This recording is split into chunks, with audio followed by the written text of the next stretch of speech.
Today we're going to show you how I took my stylist Raven from this to this in just 4 hours. Let's go.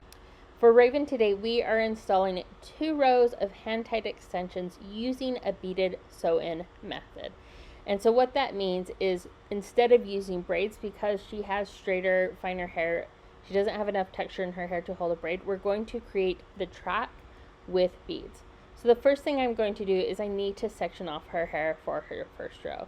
Now, you can see I'm spending a lot of time sectioning her hair. This is the beginning of the foundation, and it is so important to me to make sure that extensions are as comfortable as they possibly can be.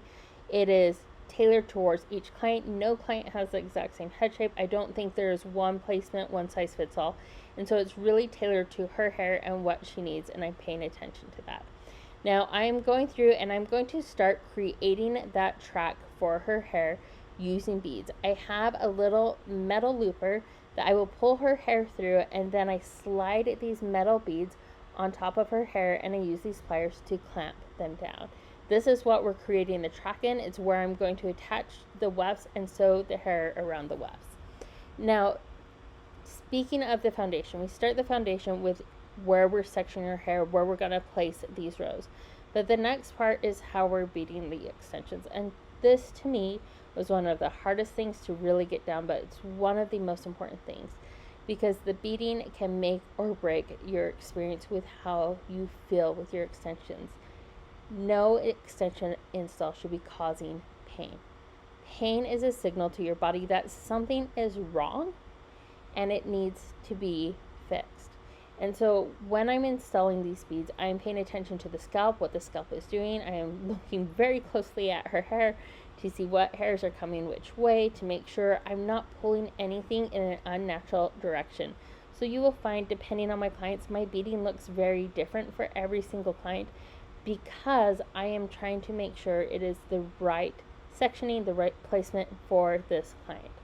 So the row's done, and now I'm going to start by placing her hair extensions. It looks like I had to hurry and add one more bead towards the front, but we are going to place the hair. Now, you'll notice I'm going to unpick the stitches because this hair was used. Raven had another install once by one of our other stylists, and so I'm doing this install for her. This time I offer every single one of my stylists one free install so they can experience what I want extensions to feel like when they wear them. I believe hairstylists should definitely experience wearing extensions. So we're going through, we are placing the different hair on there, and you'll notice I have a bunch of different wefts that I am playing on there and sandwiching around the beads. I place wefts underneath the beads, and then I place wefts on top and use the clips to get them in their place. It's like a little puzzle piece. It's actually a lot of fun to figure out where these go, where they match. It's a time with other clients, I'll blend a lot of different colors together to get it to match the colors. So the wefts are now placed.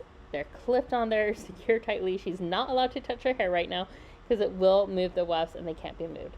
So now I'm coming in with a needle and thread, and I am stitching on that hair around those beads and around her own hair. I spend a lot of time on the corners. Anyone who has worn sewn-in corners or sewn-in hair extensions will tell you those corners can be the biggest beast.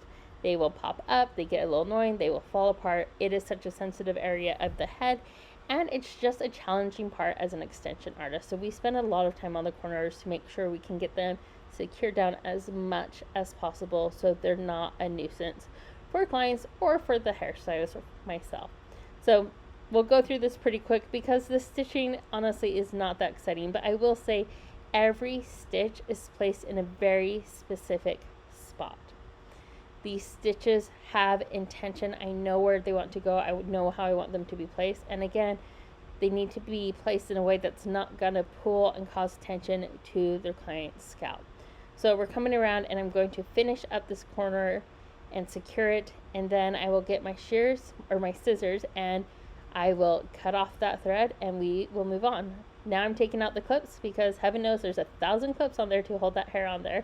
And I'll flip up her hair. You can't see the beads underneath, but I went through with my comb and removed all the little hairs that might have gotten caught up. So now we're moving on to the second row, the top row. So again, I'm going to go through and section her hair and get everything figured out for where I want it to be and start beading. Now, why are we doing it 2 rows versus 1 row?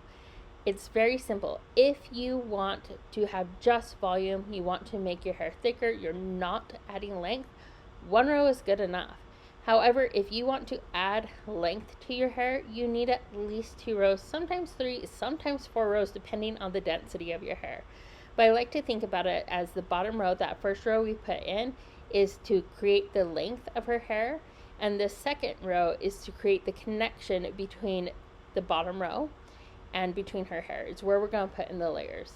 You got to have layers with extensions if there is a big length difference between your hair. Now you can make the layers more obvious or a little more subtle depending on it. You'll also notice that the sectioning is a little more angled right here on this. It's because I'm paying attention to her scalp, again going for the shape of her scalp, and I also want to make sure it's low enough in the back so the whorl in the back of her head, that swirl, that's where our growth pattern starts, that when that parts with the wind or something happens, you don't see her extensions right away. Again, I have gone through, pretty sure we took a bathroom break at some point because I did get all her hair placed on there, and now I'm going through and I am sewing away, getting that top row secure and installed. Now, one of the nice things I will say here at Good Hair Collective, you don't see Raven do it, but this is a long process. Our clients are allowed to bring their computers, their phones. I tell them bring entertainment so they can sit there and have something to do. We have snacks and drinks for them to eat. You're going to be here for a while, so make yourself comfortable. I'm finishing securing up that corner of her hair, and then I'm going to go through, again, remove all the clips, and I grabbed a cape. She hasn't been wearing a cape this whole time, and the truth is she hasn't needed to. We're not making a big mess, but the cape is on because now we're coming to what I think is also, let's be honest, all parts are important of extension installs, but one of the biggest mistakes I see extension artists make is they don't pay attention to blending the client's hair and the extension hair together. I take at least 1 hour of cutting the extension hair. 1 hour, my 4 hours is dedicated to cutting and getting it blended. So I'm going through right now. You can't really see it because I am behind Raven, but I'm using a razor, I'm using my shears, and I'm only cutting at that first point into the extension hair to blend it. Now I'm going through, Raven needed a bit of a trim, but we also needed to change some of the shape of her hair so it fell more into the extensions. But as you can see, I'm not taking off a lot. Raven does have a pretty good density of hair, so I'm texturizing it at the ends a little bit, making it a little softer so it can blend in more to the extension hair. But again, you will see me, once I get done with this, go back and focus again on cutting the actual extension hair, because the cutting of the extension hair, I know you just paid for a lot for the hair, but that's where we need to blend it. That's where we're creating the layers. So we're going through and we're kind of talking about the front area, about her fringe that she's been growing out, these curtain bangs she has, and how we can get them more blended. And we talk about adding some K-tips. I'm going through and seeing where we would need to add them and getting it blended as much as I can, but at this point we decided it's time to add some K-tips into her hair. I'm going to go through first and straighten the extension hair in her hair, get all those waves out of it, and again we're just cross-checking. You can kind of see right there in the left, or on the right on our screen, where she has a little bit of a shelf, and we want to get that blended. So we're going to add K-tips. Now K-tips are individual bonds that are keratin tips. They're not wefts, and I'm going to install them individually to help fill in the spots. I love mixing methods together because each method has a purpose. They have strengths, they have their weaknesses.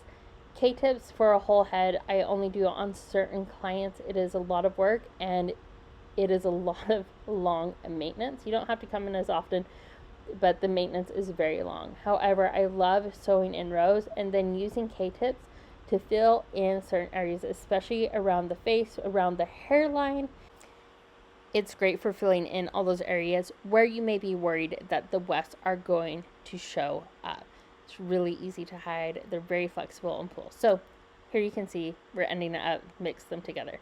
Now I'm going to go through and finish the cutting experience. I'm going to go through and blend around her face, connecting her curtain bangs with the rest of the length of her hair, and you can kind of see how it's already blending better. We don't have as much of a shelf. Now I'm going to go through and straighten her hair because I haven't straightened her own hair yet. I like to make sure our installs look good straight as well as curly, and here I'm going to finish up cutting her hair, getting the perimeter, the length finish, I always do the layers first. And then I'll go through and curl her hair, which I completely forgot to record the finish of it. But just as a reminder, here's her before and here is her after. If you have any questions about this install or other extension installs, do not be afraid to leave a comment down below. Subscribe for future content. And if you have questions, you can also reach out to us at goodhaircollective.com. We'll see you soon.